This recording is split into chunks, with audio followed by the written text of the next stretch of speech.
Episode की शुरुआत में हमें काराकुरा टाउन दिखाया जाता है, जहां इचिगो की फैमिली उनकी मदर की डेथ एनिवर्सरी की वजह से हिलटॉप की सीमेंट्री तक जा रहे हैं। तो कारिन और यूजू चलते चलते थक जाती हैं, जिसका इनके एनर्जेटिक फादर को पता चल जाता है। तो वो अपनी बेटियों को मोटिवेट करने के लिए फुल जोकर स्टाइल में उल्टा चलने लगता है। तो इशिन को ऐसा देखकर कारिन उसे इग्नोर कर देती है, मगर इशिन ऐसे ही थोड़ी ना शांत होने वाला था। तो वो फुल स्पीड में अपनी बेटियों की तरफ आने लगता है। तो कारिन गुस्से में इशिन को जोरदार किक मारती है, जिससे इशिन काफी दूर जाकर गिरता है। असल में इशिन अपने बच्चों को चीयर करना चाहता है ताकि वो लोग अपनी मदर के लिए ज्यादा दुखी न हो। इसके बाद इचिगो देखता है कि रुकिया भी उनको फॉलो करते करते यहाँ तक आ गई है। तो इचिगो उसे देखकर घबरा जाता है और तो और वो रुकिया को पहचानने से भी इनकार कर देता है। मगर जब कारिन रुकिया की ड्रेस को पहचान लेती है तो बेचारे इचिगो को उन्हें बताना पड़ता है कि ये लड़की उसकी क्लासमेट है, और फिर वो रुकिया को लेकर यहाँ से निकल जाता है। तो ये सब देखकर कारिन के चेहरे पर इवल स्माइल आ जाती है, मगर बेचारी यूजू को अभी तक समझ में नहीं आया था कि ये हुआ तो हुआ क्या। वही इचिगो रुकिया से पूछता है कि तुम मुझे फॉलो क्यों कर रही हो। तो रुकिया बोलती है, अगर मेरी एब्सेंस में हॉलो आ गए तो तुम क्या करोगे। इसके बाद रुकिया इचिगो से पूछती है, तुमने कहा था तुम्हारी मॉम को मार दिया गया था, तुमने ऐसा क्यों कहा था। मगर इचिगो इस क्वेश्चन का जवाब नहीं देना चाहता। तो रुकिया बोलती है कि तुम बचपन से स्पिरिट्स को देख सकते हो, तो मुझे लगता है कि तुम्हारी मॉम को हॉलो ने मारा होगा। पॉसिबली वो तुम्हें मारना चाहता था, मगर किसी तरह से तुम्हारी जगह तुम्हारी मॉम मारी गई। तो ये सब सुनकर इचिगो भड़क जाता है और वो बोलता है कि तुम्हारी थ्योरी बिल्कुल गलत है। मेरी मॉम को किसी हॉलो ने नहीं मारा था, उन्हें तो मैंने खुद मारा था। ये कहकर इचिगो यहाँ से निकल जाता है। वैसे इस कन्वर्सेशन को वो सोल रीपर भी सुन रहा था, जो रुकिया को पकड़ने के लिए ह्यूमन वर्ल्ड आया है। वहीं ओरिहिमे और तात्सुकी ने भी स्कूल से छुट्टी मार ली थी। तो ओरिहिमे इचिगो के चाइल्डहुड के बारे में जानना चाहती थी। तो तात्सुकी बताती है, मैं इचिगो से तब मिली थी जब मैं 4 साल की थी। वो हमारे डोजो आया था, वो भी अपनी सुंदर सी मॉम के साथ। तब इचिगो अपनी मॉम के साथ बहुत खुश रहता था, मगर तब इचिगो बहुत कमजोर था, जिसे मैंने एक ही पंच में उड़ा दिया था, और वो बेचारा इस पंच को खाकर बहुत रोया था। मगर जब इचिगो ने अपनी मॉम को देखा तो उसने रोना बंद करके हंसना चालू कर दिया, और ऐसा ही हमेशा हुआ करता था। इचिगो चाहे कितना भी पिट जाए, वो चाहे कितना भी रोए, जब भी उसकी मदर उसके सामने आती थी तो वो रोना बंद करके हंसना चालू कर देता था, मानो अपनी मॉम को देखकर इचिगो के सारे दुख दर्द खत्म हो जाते हों। और जब हम 9 साल के हुए तब इचिगो की मॉम एक ट्रेजेडी में मारी गई। तात्सुकी बताती है, अपनी मॉम की डेथ के अगले दिन इचिगो स्कूल नहीं आया, तो मैं उसे चेक करने के लिए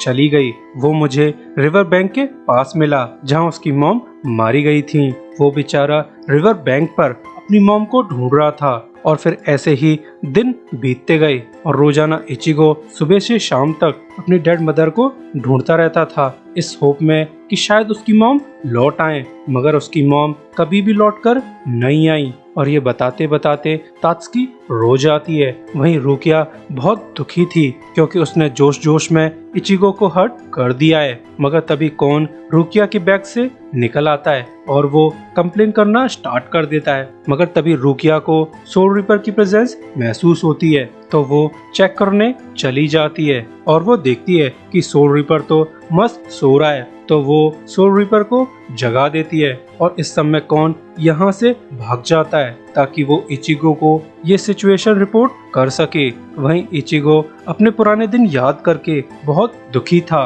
कि कैसे उस दिन जब इचिगो अपनी मॉम के साथ घर लौट रहा था तब बड़ी जोर जोर से बारिश हो रही थी, और जब वो दोनों रिवर बैंक के पास से गुजर रहे थे तब इचिगो को एक लड़की नजर आई थी जो कि पानी में कूदने वाली थी। तो इचिगो लड़की को बचाने चला गया था, मगर उसके बाद क्या हुआ इचिगो को याद नहीं। मगर बस उसे इतना याद है कि उस दिन इचिगो की मॉम मारी गई। उसकी मॉम ने इचिगो को प्रोटेक्ट किया था, मगर किससे इसका इचिगो को पता नहीं। इचिगो याद करता है कि उसकी मॉम फैमिली की जान हुआ करती थी, सभी लोग उससे बहुत प्यार करते थे, मगर इचिगो की वजह से फैमिली का सपोर्ट छिन गया।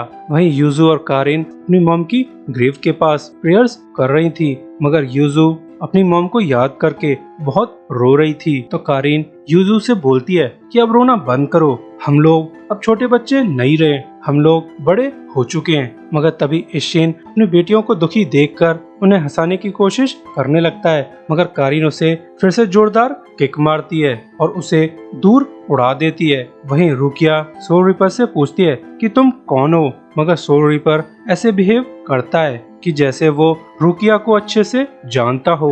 वो बताता है कि रुकिया कुची, तुम सोल रिपर एकेडमी में काफी फेमस हुआ करती थी, आखिर तुम कुची की फैमिली को बिलोंग जो करती थी। और फिर रुकिया को भी अपने एकेडमी के दिन याद आने लगते हैं, जहां उसे प्रिंसेस ऑफ रुकोन डिस्ट्रिक्ट कहा जाता था। इसके बाद प्रेजेंट में सोल रिपर अपने आप को किचिरो साइतो इंट्रोड्यूस करता है, जो कि रुकिया से 2 क्लास सीनियर था, मगर रुकिया को साइतो के बारे में कुछ भी याद नहीं है। तो बेचारा साइतो अपनी आइडेंटिटी के काफी सारे क्लूज देने लगता है। तो रुकिया को फाइनली साइतो के बारे में याद आ जाता है, तो साइतो फनी वे में घंटी सी बजाने लगता है। इसके बाद साइतो रुकिया को बताता है कि सोल सोसाइटी वाले अब और इंतजार नहीं कर सकते, उन्हें जवाब चाहिए कि तुम इतने लंबे समय से ह्यूमन वर्ल्ड में क्या कर रही हो, स्पेशली इस फैंसी ड्रेस में, कहीं तुम्हें उस ऑरेंज हिप बॉय से प्यार तो नहीं हो गया। मगर फिर वो सीरियस होकर बोलता है कि मुझे तुम्हें वापस लाने के ऑर्डर्स मिले हैं, मगर तभी यहाँ पर इचिगो और कौन भी आ जाते हैं, क्योंकि कौन ने इचिगो को इन्फॉर्म कर दिया था कि रुकिया खतरे में है। और फिर इचिगो साइतो के सामने खुद को रुकिया का सब्स्टिट्यूट सोल रिपर इंट्रोड्यूस करता है, मगर सब्स्टिट्यूट सोल रिपर वर्ड सुनते ही साइतो बहुत ज्यादा सीरियस हो जाता है और वो रुकिया से बोलता है कि मिस रुकिया, तुमने एक सीरियस क्राइम कमिट किया है। इसके बाद साइतो इचिगो पर हमला कर देता है, तो इचिगो कौन के मुंह से सोल पिल निकालकर उसे निगल जाता है, जिससे उसकी सोल उसकी बॉडी से अलग हो जाती है। इसके बाद साइतो और इचिगो के बीच में फाइट चालू हो जाती है। तो साइतो भी ये देखकर सरप्राइज था कि इचिगो ह्यूमन होने के बावजूद सोल रिपर में ट्रांसफॉर्म हो सकता है। वहीं कारिन को एक इवल प्रेजेंस महसूस होने लगती है, तो वो अलर्ट हो जाती है और ये प्रेजेंस असल में एक पावरफुल हॉलो की थी। वहीं रुकिया के फोन पर न्यू हॉलो की प्रेजेंस शो होने लगती है, तो इचिगो फाइट इंटरप्ट करके हॉलो की लोकेशन चेक करने लगता है। तो साइतो भी हॉलो का स्पिरिचुअल प्रेशर देखकर काफी सरप्राइज था कि ये वाला हॉलो तो बहुत ज्यादा स्ट्रॉन्ग है। तो रुकिया और इचिगो हॉलो की डायरेक्शन में जाने लगते हैं। तो इचिगो रुकिया से पूछता है कि क्या तुम मेरी मॉम की डेथ के बारे में जानना नहीं चाहती। तो रुकिया बोलती है अभी इन बातों के लिए टाइम सही नहीं है, वैसे भी तुम इस बारे में बात करने के लिए मेंटली प्रिपेयर्ड नहीं हो, और मैं उस दिन का इंतजार करूंगी जब तुम खुद अपनी प्रॉब्लम्स के बारे में मुझे बताओगे। अभी के लिए हॉलो हमारा मेन टारगेट है। और बेचारा साइतो भी परेशान है कि वो करे तो करे क्या, वो 2 अच्छे लोगों को हर्ट करना नहीं चाहता। वहीं उस पावरफुल हॉलो ने यूजू और कारिन को कैप्चर कर लिया था और वो इन्हें एज अ बेट यूज करना चाहता है, यानी शुरुआत से ही हॉलो का टारगेट इचिगो है। इसी के साथ ये एपिसोड एंड होता है। सभी के लिए goodbye, thanks for watching.